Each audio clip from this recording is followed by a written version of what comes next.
You're listening to the Truckstop Podcast, the official radio show for www.negromanosphere.com, the #1 lifestyle website for Black men in the world. Are you ready to be entertained?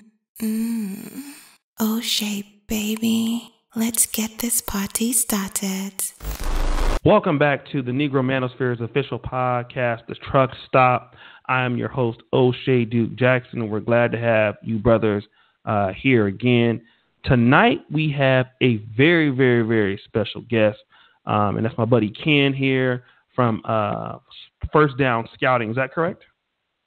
Yes. All right, brother. So glad to have you on here. Now, today it's a little bit of a different show because typically our shows involve, dating or relationships or some sort of business. But today we're doing a little bit of the sports route with the First Down Scouting. And my question is, what is First Down Scouting, your website, all about? Well, basically what it's all about is just talent evaluation from the college level to the NFL. So I'm looking at NFL prospects.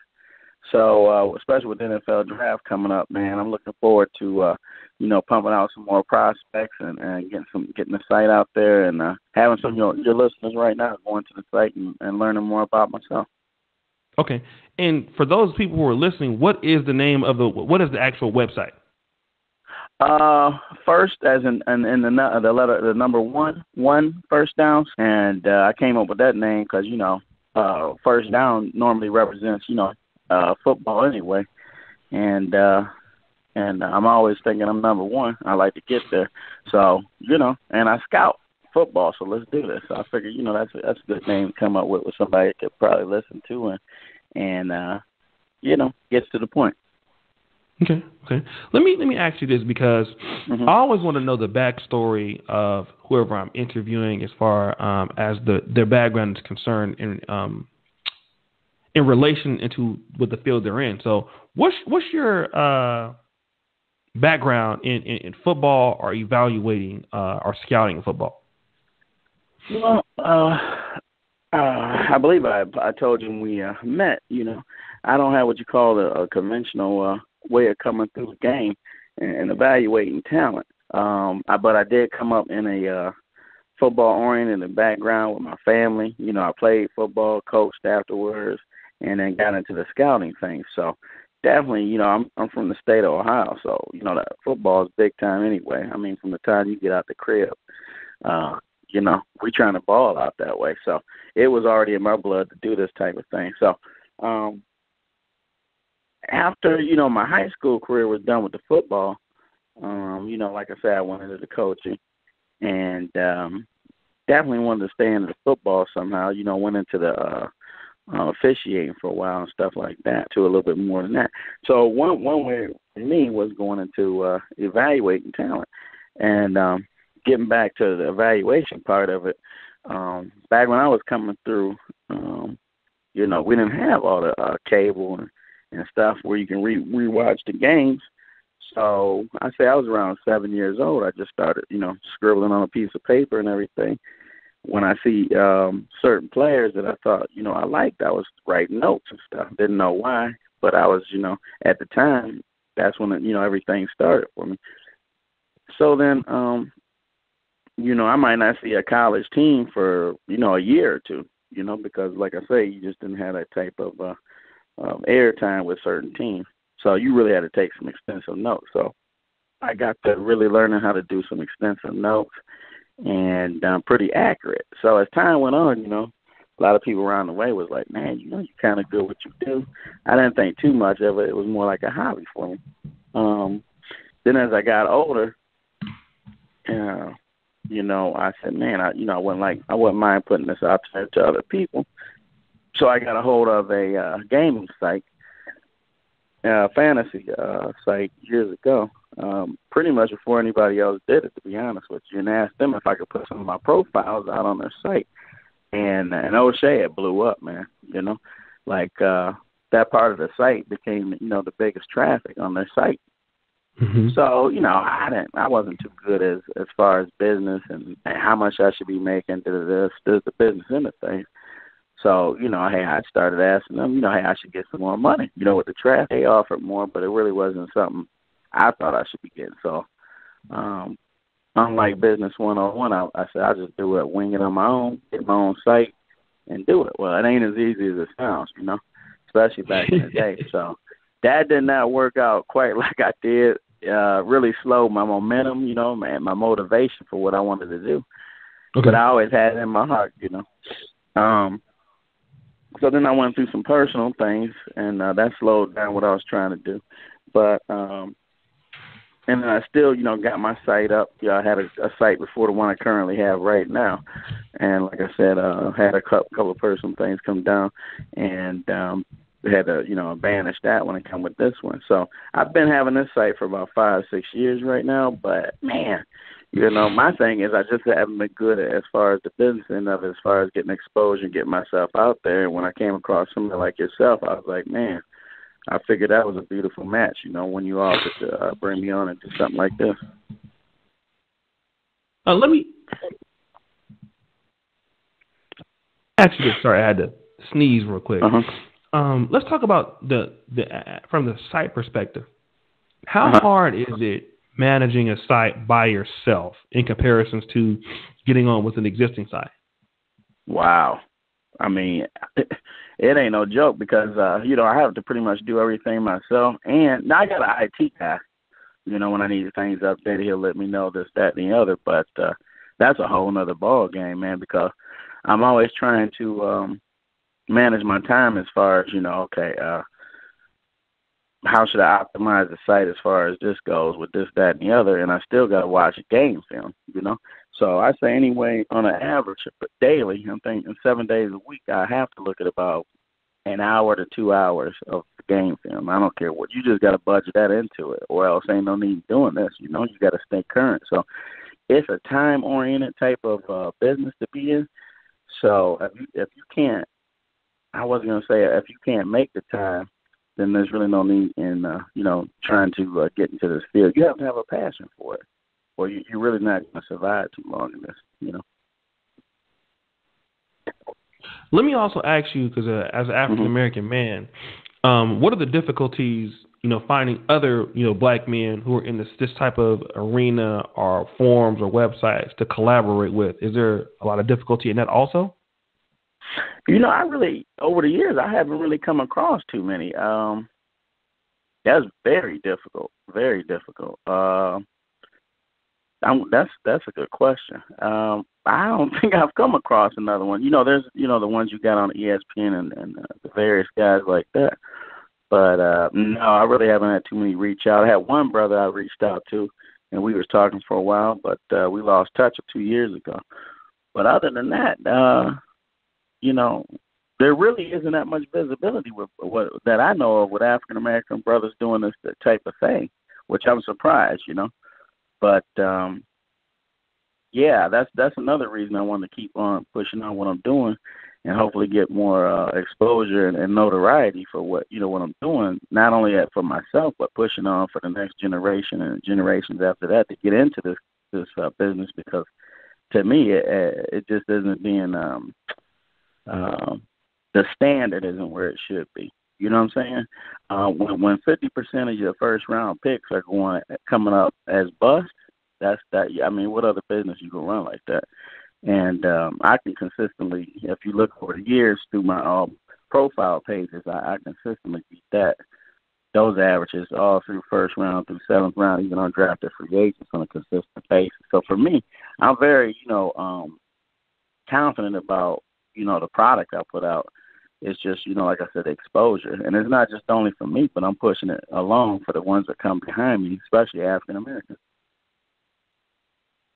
Let me ask you, as far as the game of football, as it is, scouting the game now, let's say in comparisons to, 20 years ago when, you had the Steve Youngs, the Trey Aikmans, the Cowboys with the big line, I-form, running the ball out offense. How are the players scouted in today's type of game and how they're running, offense or defense today in comparisons to players 20 years ago? I mean, just a A big difference. Now, that's a good question, O'Shea. With the different, how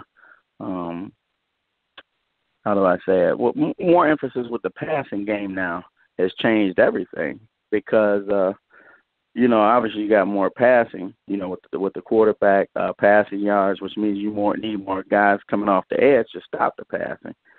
So, there's more emphasis on different positions at this point, more speed, on the defensive side, more playmaking on the offensive side, meaning with your wide receivers, tight ends, running backs. You always need the guys in the trenches. That's my guys, inside the hashes. That's what I was saying.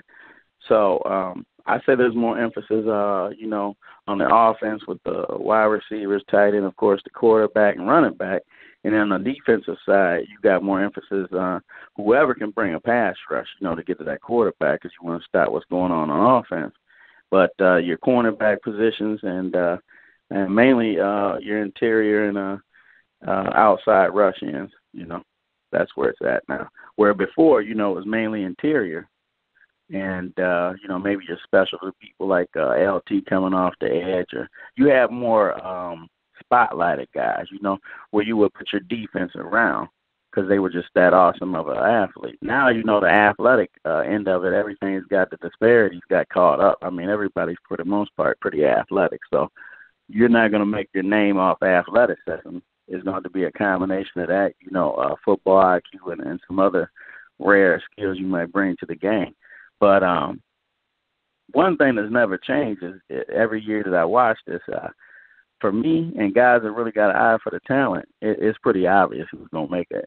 There's a difference between guys that you honestly feel are going to be Hall of Famers, guys you think might be 3 to 4 or 5 year Pro Bowl type guys, and then them guys you can see that's a bust after 2-3 minutes watching the film. How can you tell? I mean, I'm curious about this because you say 50% of these guys are coming out as busts. I think that's right. I don't really watch the NFL draft as much as I used to, but historically, I think that's pretty much been the case. Even when I was watching football heavily, 10 years ago. I'm in Poland now, so obviously I'm not able to watch the game as I used to. But why are 50% of these players coming out as busts or more? And how can you tell if a player is going to be a bust within watching a few minutes of the draft or of his videos? I really don't put it on the players as much as I do the system, meaning, the scouts, the NFL teams and the scouts have out going out watching these players. And like any business, O'Shea, you know how it is. If you have a passion for what you do, you're going to be very detailed. You love what you do. I mean, you're going to be watching game film, eating it, loving it all day long if you can, And then you got the guys that's doing it because they want the paycheck, and it shows up. You see NFL teams year after year. You got the same ones, New England, Pittsburgh, your 3, 4, 5 teams every year. For the most part, they're consistent. And what I mean by consistent, bringing in players, I'm talking about, for the most part, first, second, third round guys. You can spin the wheel, and anybody can pretty much pick those people. It's after, I say, like the second round through, and undrafted free agents when you find out who really got what they got, who been doing their homework. When you used to, like now, I know you testing, trying to do what you're doing outside of this. If you ain't did your homework and you got to take that test, you might start getting a little sweaty there, O'Shea. Your hand might start dribbling a little bit because you didn't do your homework. But for me, I eat, sleep, and do this all the time. Like I told you, I can come out the bed and do this in the morning because that's what I do. But for those guys that don't do their homework, man, it ain't good. And it shows up on NFL day, on draft day, bus city, throughout the years. You see it. And I remember you saying stuff like asking me, how do I see what I see? Man, I wish I could tell you off the top. I remember like somebody might ask Jordan, like, man, how did you know to, do what you do, go to the left and cut it to the right and then, under scoop or something like that? I can't tell you. All I know, after you do this for so many years, you see certain body movements, certain things a guy could do. I got my own sayings, like, he might have short area quickness, You might have this, that, and the other, ankle flexion, stuff like that. You just come up with your own way of saying things. And when I see something, it's like when you see that Jordan dunk, from the free throw line, you just go, ooh. You know what I'm saying, O'Shea? You just go, that's it. He got that it. Let me follow up, make sure I keep seeing that. You see those flags, you go, man, yeah, he got that something. So then I say, yeah, I got to look deeper into this. And then after a little bit of time, you go, yeah, he got that it. But then you don't notice other people don't see this, and you be like, wow, maybe I don't know what I'm talking about, But over the years, you're very confident in what you do, even if the majority might be wrong. I remember Trent Richardson came out of Alabama, 5, 6, 7 years ago with the Browns, and I think it was top 3, 4, 5. And at the time, I was on Twitter, had my site and everything throughout there. It was Bus City. People was just hitting me up left and right. O'Shea, what are you talking about? He's a top 5 guy. Man, I was like, as soon as I seen his film after 5 minutes, I'm like, dude, this guy ain't, almost worthy of being a running back. This dude should be a fullback, So I threw it on the Twitter, started some controversy or whatever. But I get those like every year, every year, 2, 3, 4, 5, 6 guys in the first round where I can see it after 5 minutes, It just becomes a normal thing that you just pick up on over repetition. Let me ask you this, because I do know the Trent Richardson story at least a little bit. And shout out to, there's a YouTube channel called Flimlow Raps. You ever heard of him before? No. Yeah, he talks about like what happened to, like he does, that's what he does. He specializes in like what happened to this guy. And he's a really good channel. Let me give you a scenario right now. The scenario is this. Let's say I'm a general franchise manager, GM. And my team is the 49ers. Obviously, we do have a quarterback now, but right. Let's assume that we needed a running back, okay? And we need a running back, and we need to pick up a guy. What are some things that you should be looking for in a running back that you would look for?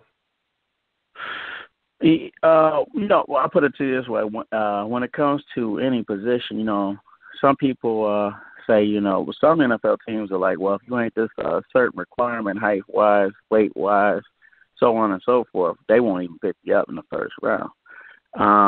Where, there's certain basic levels you've got to have. I mean, if you're at running back, you can't be running on 4.840. You know what I'm saying? You can't even try and get around the corner of the defense at that.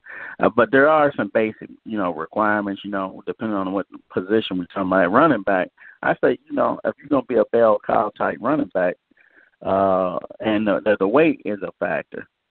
Say like I say about 210 and under, I want to see around a 4.40, 4.44, 40, 4.45. Something like that, to be a bell cow type runner, because you've got to get around that corner if you're going to be a 20-plus carry type guy. Now, the 40 time might go up if we're getting around the 220, 225. Obviously, you ain't going to have as quick a, 40 time, but you bring in a little bit more power between the hashes whenever you got to give, contact to defenders. So I might go, maybe 4.5, 4.55, 40, So it depends on the weight disparity with the 40 time with me. And also, are you one of them kind of guys, after contact, are you leaning forward after contact? I mean, how many yards do you pick up after contact?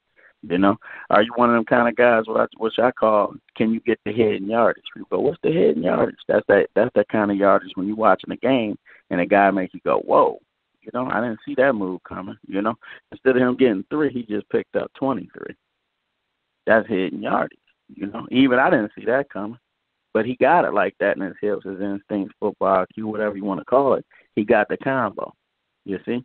So, I look for those kind of things. Do you got the hips in space, in tight areas? So not necessarily you're going to avoid somebody. Let's say you're running between the hashes, what I mean between the tackles, and it's, let's say, a 3rd and 3. I mean, do you got the juice?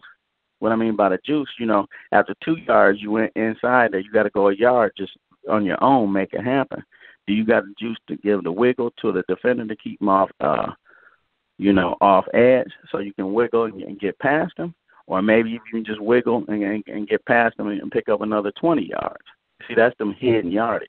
Everybody don't have that kind of stuff. One of the guys that I seen back in the day was Jamal Charles out of Texas, when he was a freshman. That's when they won the championship. After his first, I think it was like third, fourth time I seen the dude carry, I'm like, man, this dude got Hall of Fame type written over him, This is after third or fourth carry, O'Shea, You got to be able to stamp it like that, But after you do it for so many years, you can tell. So, of course, I kept up with his career. He won the third round. And, anybody know about football, he more than out, shined his third round. Should have been a first round type guy. Injury slowed him down, but he still got a shot for the Hall of Fame.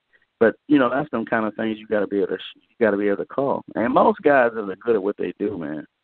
I'm just gonna tell you right now, in this business, if you see like one or two games, you can pretty much predict as a freshman, or let's say even as a sophomore, you can pretty much predict what round they're gonna go in, because I can do that.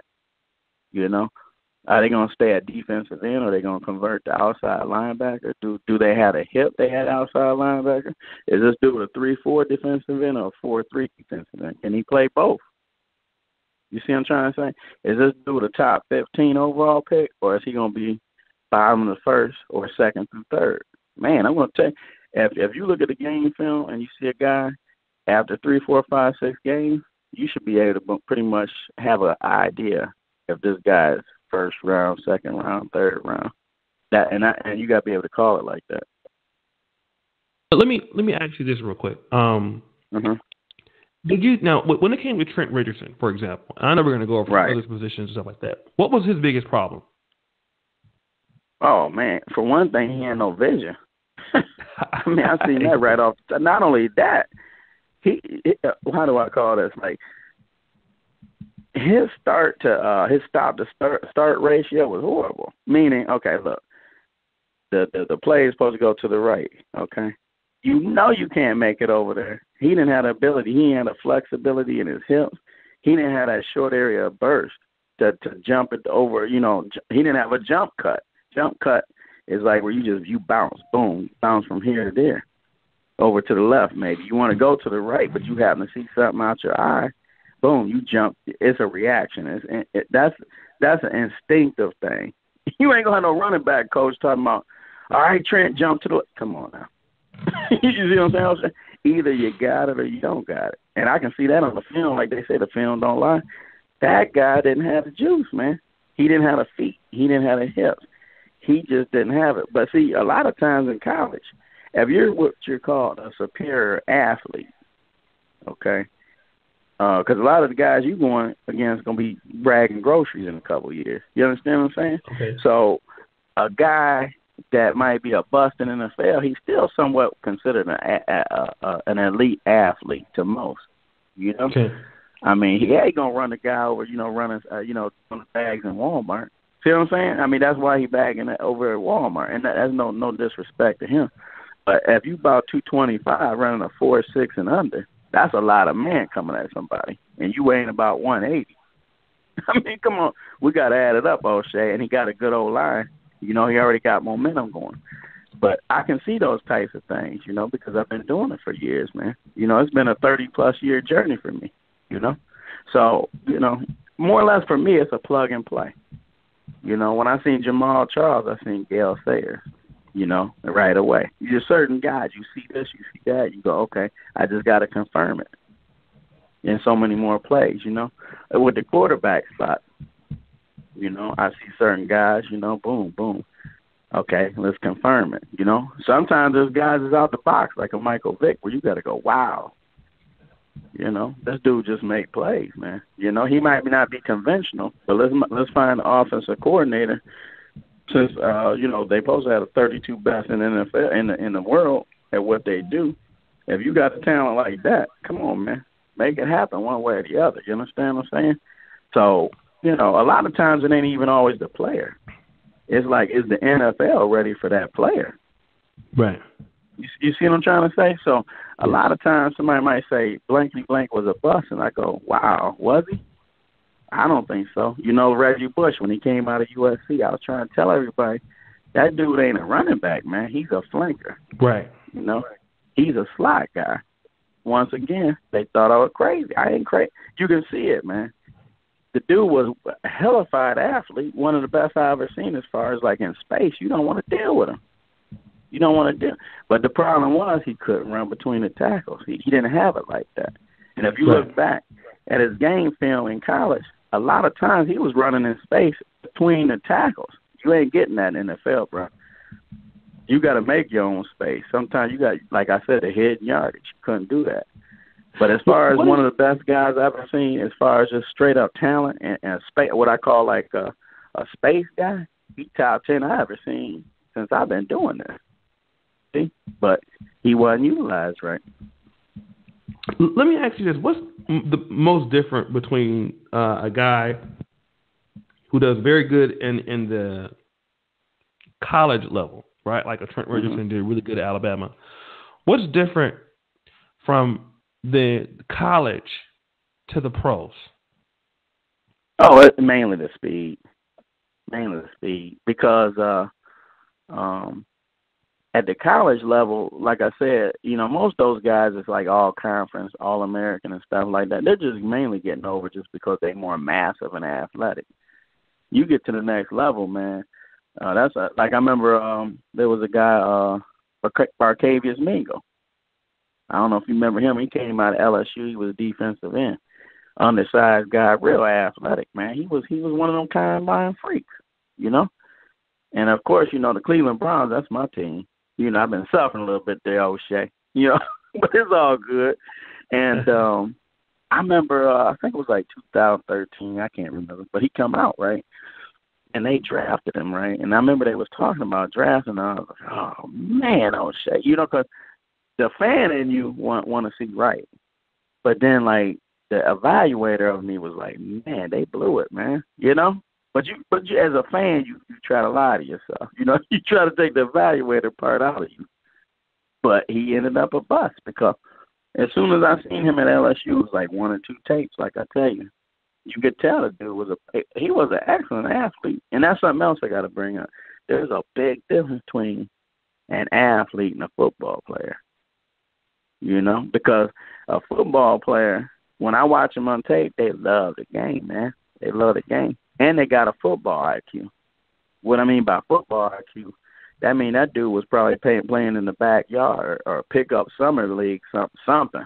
Because they do them little things you see that only you do over time, repetition, because you want to do it. You know, you're in the backyard playing with the kids, neighborhood guys, something.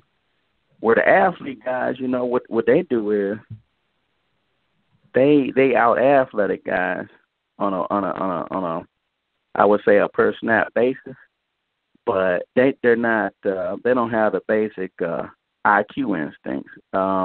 Like some people might say, you know, how they have a test at the combine for like intelligence and stuff, you know.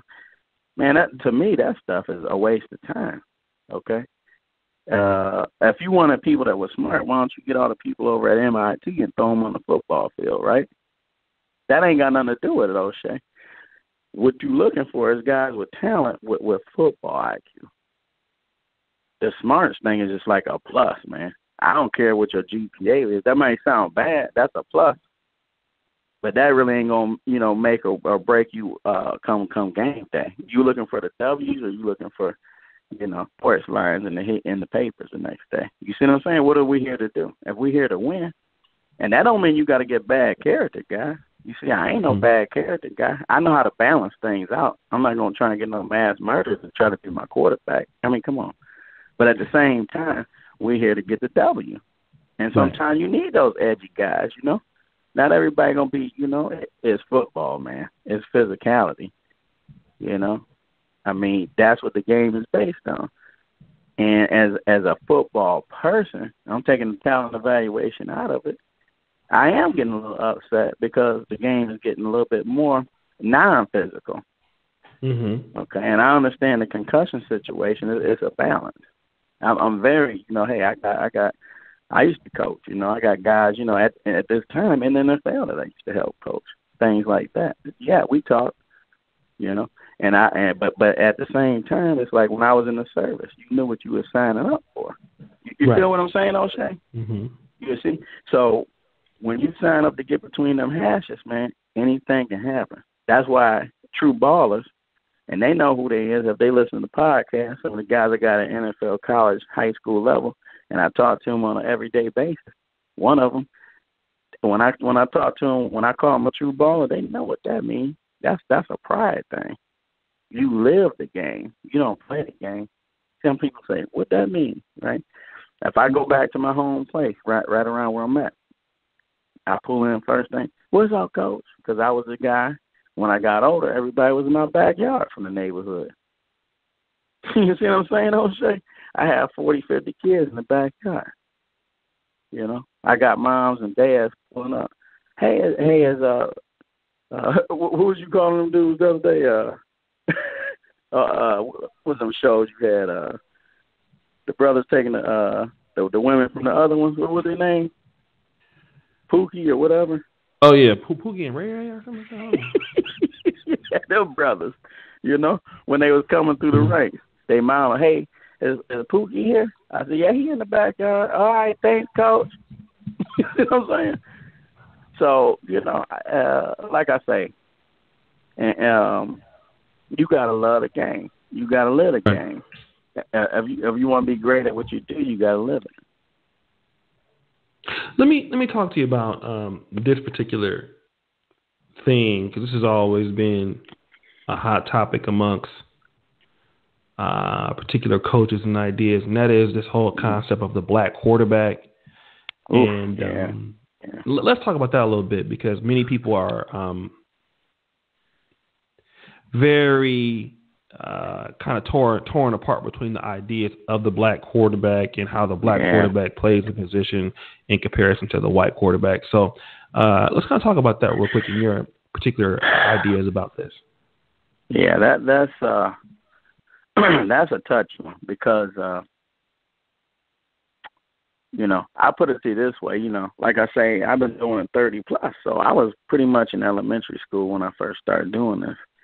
And I remember watching guys, you know, and this is a subject matter that's like really near and dear to my heart, because, you know, with football, the quarterback spot is so enamored, you know, and there's so many subject parts I like to talk about with this. But anyway, bottom line is, you know, when I was coming up, I was always like, from time to time, they'd have, you know, black HBU colleges on back in the day, and I'd be like, you know, like, wow, you know, I'm looking at certain things, writing things down, you know, from the Texas and the Ohio States and teams like that, and the majority of the quarterbacks was white, you know, especially back then. You know, we're talking about the 80s, you know, and or even the 70s. But so I'm watching the games, and like I said, majority are white quarterbacks, and then once in a while they throw HBCU.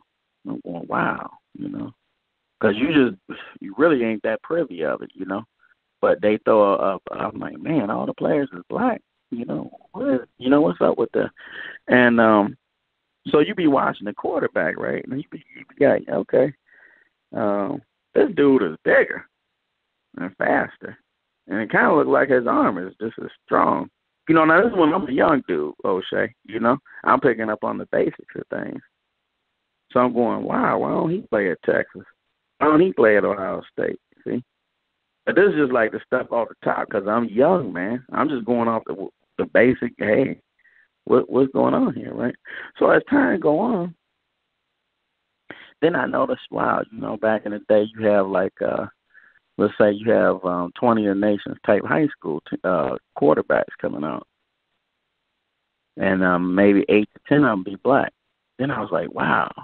Why 85, 90% of them got to play wide receiver or safety, you know, or linebacker? You know, I'm going, what? Because I'm thinking, man, don't you want your best player at that spot? You know, I'm just thinking analytically at a young age. Because I know Pookie and Ray Ray, ain't that what you call them? Oh, sure.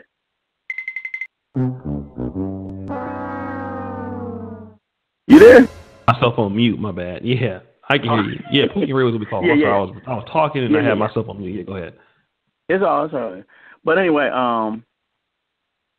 yeah, we're on that. God dang. But yeah. So I'm talking about the Pookie and Ray Ray.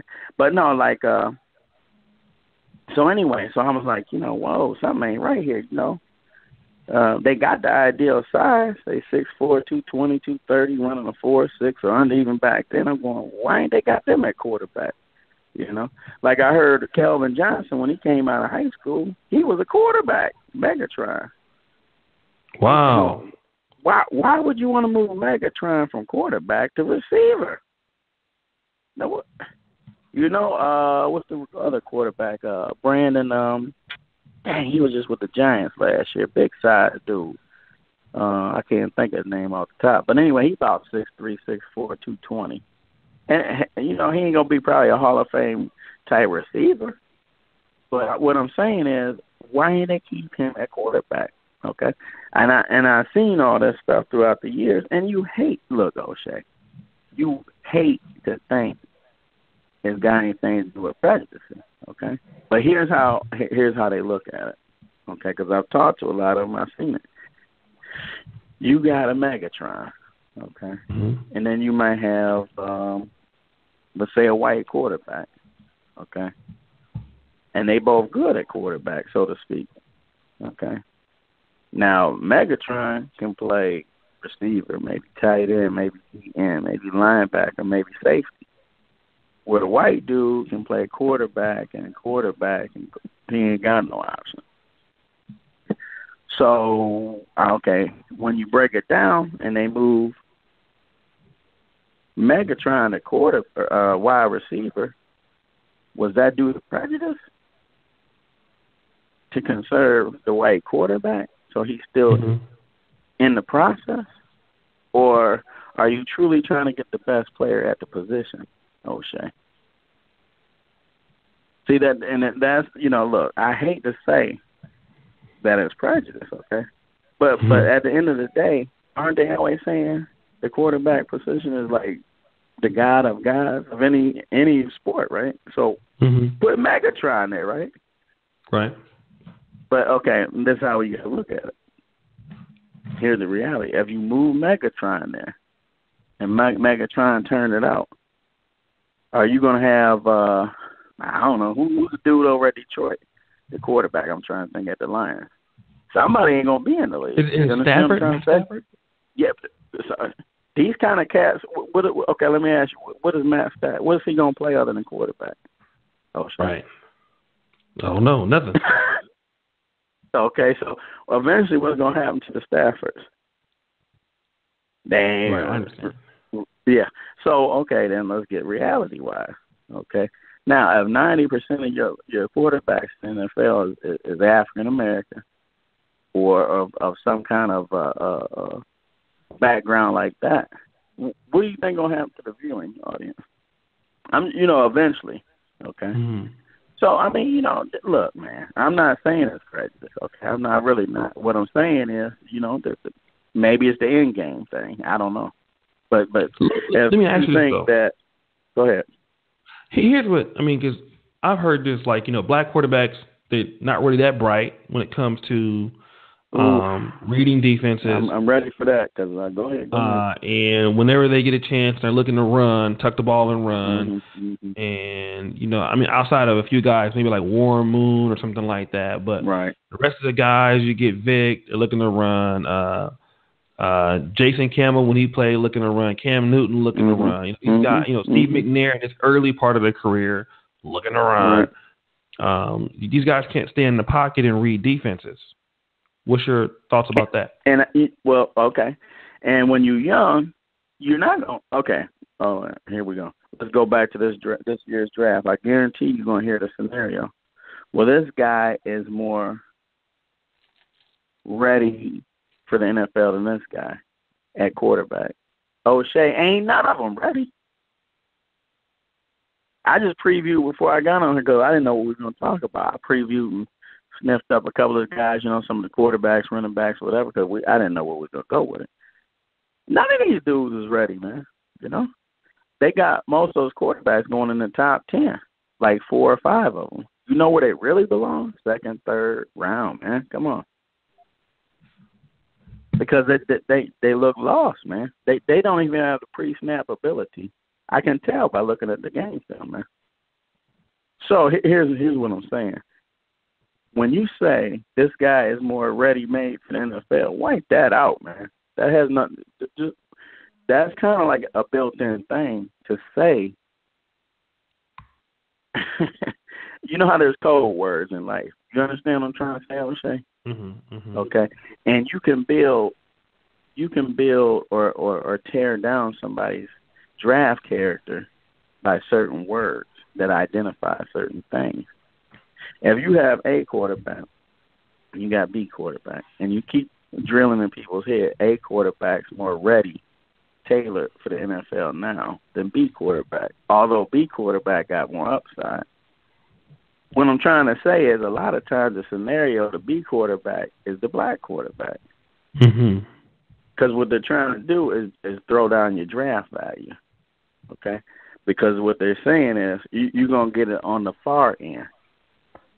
So since we ain't getting none in the beginning, we're going to drop your draft value. But come to find out, and it's been, recorded every year, I got it on my Twitter and threw it on there, is that the majority of blacks that get drafted, quarterbacks and white quarterbacks, they outperform them on an average.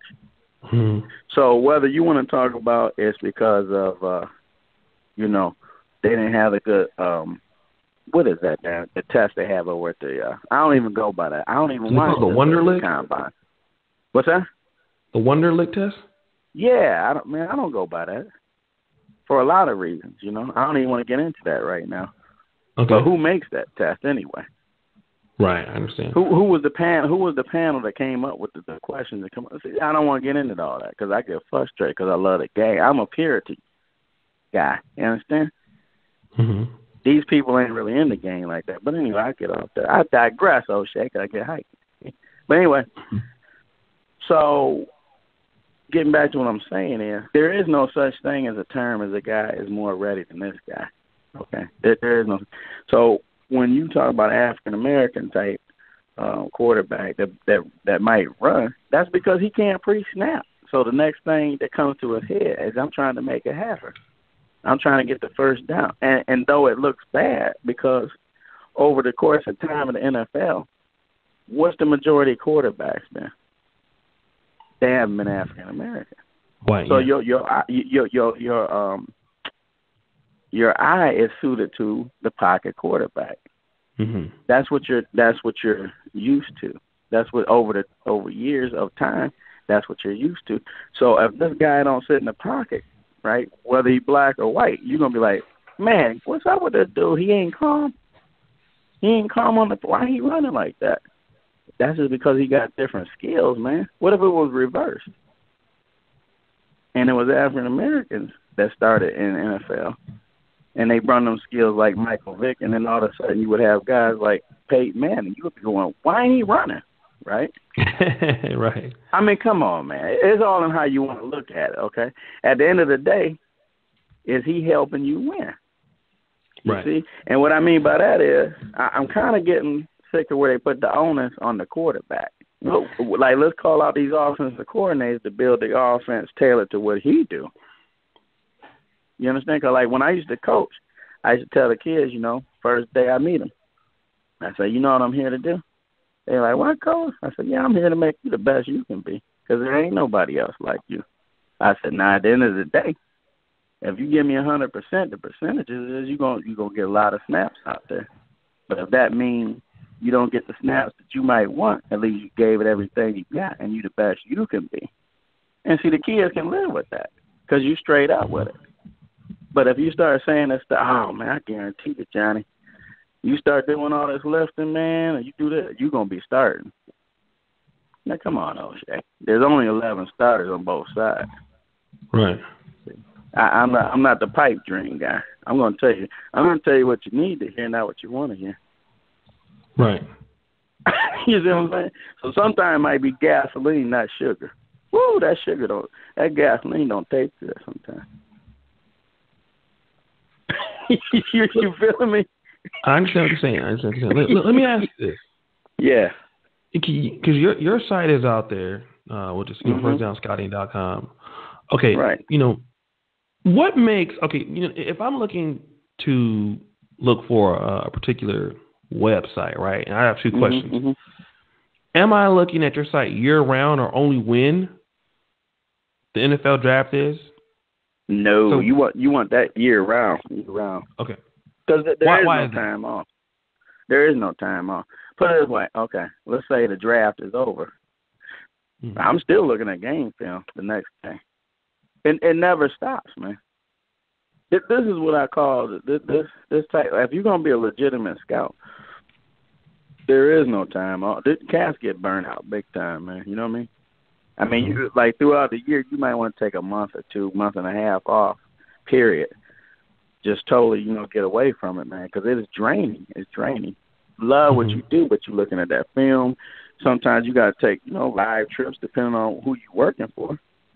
You got to do interviews. You got to do background check stuff. Like you love what you do, but it's still a grind, man.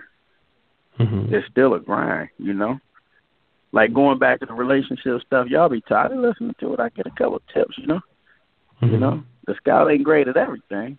So I got to come to the O'Shea Dukes for some stuff. But just like y'all be saying, you might have what you call a gigolo, whatever. He a player, right? At the same time, you keep getting 8, 9, 10. Sometimes even you be like, okay, I just got to go to the movies tonight. You know what I mean? Where guys don't be getting all them girls, like, man, you crazy? Man, he get any girl he pretty much want. They get old, O'Shea.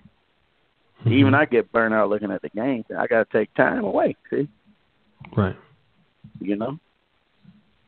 Well, but it's a grind. If you ain't willing to grind, don't get in there, Well, what I want to know is what would make, if I'm looking at a particular websites and all of this stuff like that, why should I look at, why would I should come to your site in comparisons to others is what I want to know. Oh, I got you. Yeah. Well, here's I'll be straight up with it. The last couple of years, I haven't been consistent, and I hadn't done shows. Years before this, I would do shows like this, even national shows, radio, whatever, to get on there and talk, and get out there and promote my site or whatever. And up to the last couple of years, I really wasn't doing none of this because I wasn't consistent throughout the year pumping out profiles. See? So what I mean by that is, this should be, like I say, 24/7 down there. Where what I'm going to start doing is having where people subscribe to the site, and as soon as I have a profile, I pump out, boom, they get a notification. You understand? And that should be, I say, man, you should have a new profile out on the average. And I'm being very, let's say a one propriety type guy like myself, just running the site, which is a lot of overtime with other stuff other than what you really want to do. You should be pumping out, I say, minimum 2 to 3 a week, man. Damn. Okay. That's like that's bare minimum, man. That's bare minimum to me. That's 365 days. That's what, 1,000. Okay, you got what? Look at it this way: you got just with the Division I, you got 110. So you got let's say 80 guys on there. That's 800, right? Just alone. We ain't talking about black colleges, all this other stuff. So out of that, let's cut that into 4. That's 220 guys alone, minimum, that's coming out in the draft, and that ain't counting underclassmen. So yeah, you got to turn it out, man. There is no. I want to take 2 months off. You can do that. I wouldn't recommend it. You see what I'm saying? But I mean, you know what I mean, O'Shea. Like, when's the last time you took 2 months off? Yeah, come on, man. You gonna get what you put in, like anything in life, and it always helps your percentages when you got a passion. You know what I mean? People that know me, I don't want to give out what I got on my plate, but it's similar to what I got on my site name. Folks know me by that. Boom, the scout. See what I'm saying? People are like, why you got? Because it's gonna happen one day. You understand what I'm saying? I'm patient. I've been patient this long. I know I'm talented, and look here, I'm a humble kind of guy. But when you got the juice, you got the juice. And it's only a matter of time before I get connected or bump into the right person because I got confidence in my content. And when I do, that's when I will be humble, if and when I make it.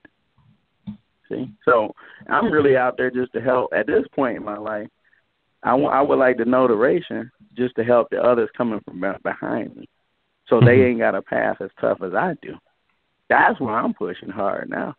And I got a son that's going to be in the business. He just got out of college. That's why he went to college, so he can help me on some of the media stuff and stuff like this. This ain't no accident. We trying to get a scouting service going.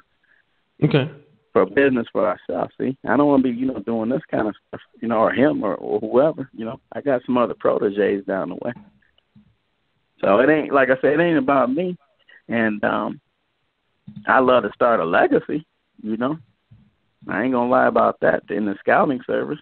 And if it's not me, I like to have some African American that can be pointed to one day where they say, okay, he made a change in the business.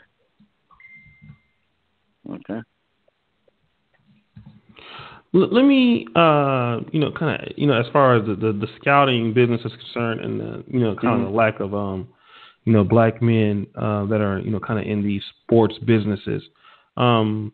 What opportunity do you think that is there for, brothers such as yourself in African American? Because, African American male media is a huge market that, we're just now coming across, and it's not really, developed yet. But what opportunities do you feel are out there for people like yourself, people like me, to produce content for, just, black men at the minimum, but people in general? Man, I think the sky's the limit, O'Shea. I really do. The reason we're talking today is because, I happened to come across an O'Shea Duke. Now, how did I come across an O'Shea Duke? I was on the YouTube, see what I mean? And I don't want to give out the names or nothing, but there's a brother, or as soon as we get off the phone, there's a brother I got in contact with that was on one of your shows, man. You understand? About things outside the football realm to help generate, some funds for both of us. See, man, I tell you what, O'Shea, I really appreciate being on here tonight, but I appreciate it even more because it put me in contact. It's putting you in contact with cats that might not do the same thing you do, but are like-minded, man. You can't put a money value on that, man. Because before this, where would I connect with somebody like that? You can't look in the white pages for that. No, you can't. It's true. I mean, see, so had I had this 20, 30 years ago, come on, O'Shea. But it's all good. Because some people might be like, oh, come on, man. And some people, ain't you bitter? Bitter about what, man? Come on, man. Right. I'm happy today that the Lord, or however I got my gifts that I got that, man. Right. I still got time. You understand? Right. And I got time to spread the seeds that grow the trees. Mm-hmm. They didn't hear that, O'Shea. No, they didn't hear that. If they need to rewind, just rewind it again. But and y'all, maybe they can spread the water, hopefully it rains. But anyway, that's at this point. Of course, I like to be up there with Todd McShay and them because I'm going to throw some flavor on them on ESPN. They ain't used to. But it ain't about that. At this point, it's about making the umbrella bigger so cats is coming up. They ain't got to do all this. And before we get off here, I got to say it while I'm on here so people can listen. What you doing is like, wow, man. I got to say this. Look, man, I'm the manliest of any kind of man to be out there, But this shit is beautiful, man. Excuse my language. This stuff is beautiful because I can see what's in your heart, bro. You got a pure heart, man. I don't know, I heard a little bit about your background, whatever. Everybody go through it, bro. I did too. See what I mean? But the bottom line is, like they say, actions speak louder than words. And you consistently be flowing to action. So, even the fact that you got me on here, come on, man. I ain't got no name. you know. But you seen something in me, and I appreciate it. That you gave me the chance to come on here and connect. Because, see, here's what's going to happen. If other brothers happen to hear what I'm saying, I encourage them to connect with me if I can help them. Because I'm that kind of guy. Because it really ain't about me, man. It really ain't about me. But it's all good. I don't want to be preaching today. That's all good, man. You know, and hopefully, man, you know, what we can do is, I was thinking about doing like maybe a draft party or something like that, and pre-draft party. Maybe we can do that. Come on now. Yeah, you gotta have a scout in on that, man. After I get on my my vacation I'm supposed to be on, but I haven't yet. I gotta laugh, man. Yeah, you always supposed to be on a vacation. Supposed to be on a vacation. I still got 2 more people to call. I got my food I haven't ate yet, and I got another show with LAR, some other big YouTubers. And so even before I'm getting out of here going to Hungary, man, I've still got, you know what I mean, a lot of things, man. I gotta laugh, man. I gotta laugh. Because it's like, man, you be on the that's what I be saying, man. There ain't enough time in the day. I was just talking to somebody earlier today, man. They was like, man, what's wrong? Everything going fly. I said, man, yeah, we talking to one O'Shea earlier today. You know, we talking about that. And then they was like, what's wrong, man? I said, man, there just ain't enough time, man. Like, I need 48 and 24, you know? But it's all good. It's all good. You got to have that schedule. You got to have that discipline, you know? Right. You know? Well, I guess, I just want to know, for everybody that, you know, pretty much didn't know the website, go ahead, let's get, and we'll basically put it up there as far as on the, while people are watching the podcast, they can see, we'll put the pictures up there and stuff like that, the website. But let's go ahead and let them know the website again. Yeah. It's, www, first down, that's one with a 1, first down scouting, just like it sounds, .com. And like I say, you know, I'm not going to prop it up or hype it up too much.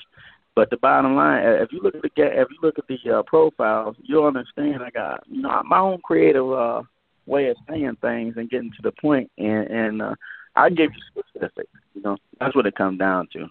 You know, where this guy should go in the draft, why he should go that low or that high, why he gonna be a bust. I'm not giving no generalities.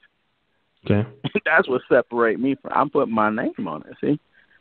Okay. So a lot of these guys be doing a generality talk. They didn't do their homework. I get. So I'm giving you the straight up stuff. See? Right. So that's why you want to go to my site, to be honest with you. You know. Okay. And I also included in the description link, guys, and everything like that.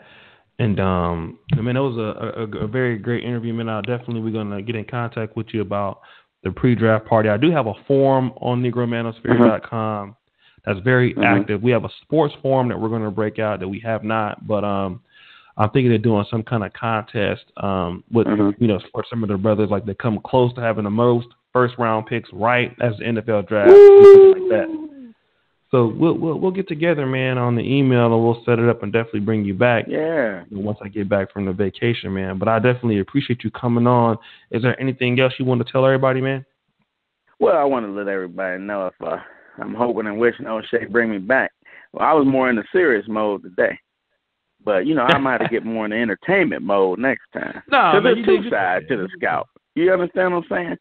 Right. Hey, I know there's some players out there. And I got to give a little advice, you know. Let's say you come up to a woman at the bar, wherever you at. I always talk about them hair follicles, guys. It's going to throw her off. Remember about the hair follicles? I really like them hair follicles, girl. It's gonna stun her because they don't hear it. Well, now I don't gave it out. See, don't be using it up, guys. Do that for the 9s and 10s. Come on now. But hopefully next time I get a chance to floss some of that stuff there, O'Shea.